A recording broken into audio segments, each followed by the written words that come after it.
Welcome to The Explainer. Today, we're diving into the story behind a single ordinary stone, a stone that came to be known as the Stone of Help. It's this incredible ancient tale that starts with a huge crisis of faith, explodes in a dramatic battle, and leaves us with a symbol that has echoed through time. Okay, so here's how we're going to break this down. First, we'll look at the critical turning point for a nation in real trouble. Then we'll see how their brand new commitment gets tested, immediately.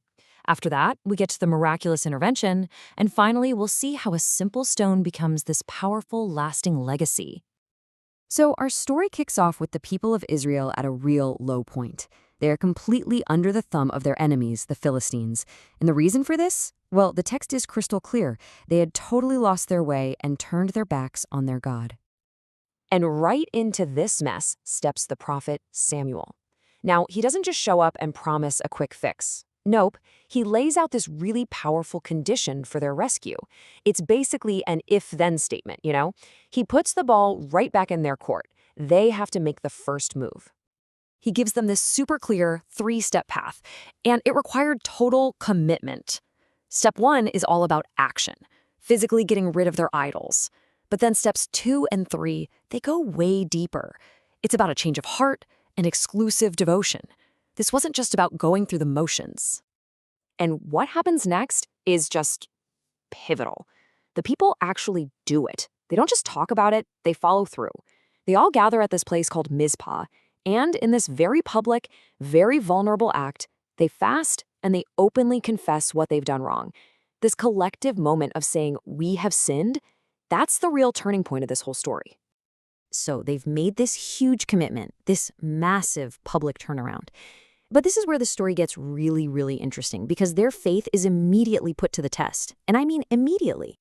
You see, their old enemies, the Philistines, they hear about this big gathering. But they don't see a prayer meeting, right? They see an army getting ready to mobilize. From their point of view, this looks like a threat, so they decide to launch a preemptive strike. Now, check out the difference here. The contrast is just so stark. The Israelites, even after their big commitment, they immediately revert to panic, total fear. But Samuel, he's steady. While they're freaking out about the approaching army, he's focused on prayer and offering a sacrifice. But look a little closer at their fear, because something's different this time. They don't just scatter, they don't grab their swords and try to fight on their own. Instead, they run to their leader, Samuel, and they beg him to cry out to God for them. It's a subtle shift, but it's huge. They finally understand where their real help has to come from. So, this moment of pure desperation, it sets the stage for the dramatic climax of the story. The spiritual battle and the physical battle, they are about to collide in a pretty spectacular way. The timing here is just unbelievable. The enemy closes in at what has to be their most vulnerable moment. Not when they're armed and in formation, but while they're in the middle of this sacred ritual, while Samuel is literally offering up the sacrifice. And then, at that very moment, as the Philistines start their attack, something completely unexpected happens. The help doesn't come from some hidden Israelite soldiers. It comes from the sky. The text says the Lord thundered, and it sent the enemy into an absolute panic. And just like that, the tables are completely turned. This divine thunder throws the attackers into such chaos that they're just routed. The Israelites, who were terrified just moments before, suddenly become the pursuers, chasing down and defeating the very army that had them paralyzed with fear. So, look, winning the battle is one thing, but the crucial point here isn't just that they won, but how they chose to remember it. The victory was miraculous for sure. But what Samuel does next ensures that it will never, ever be forgotten. So how do you mark a victory like this? Samuel's choice is fascinating. He doesn't build some grand statue of a warrior or a triumphant arch. He does something much more humble, but also way more profound.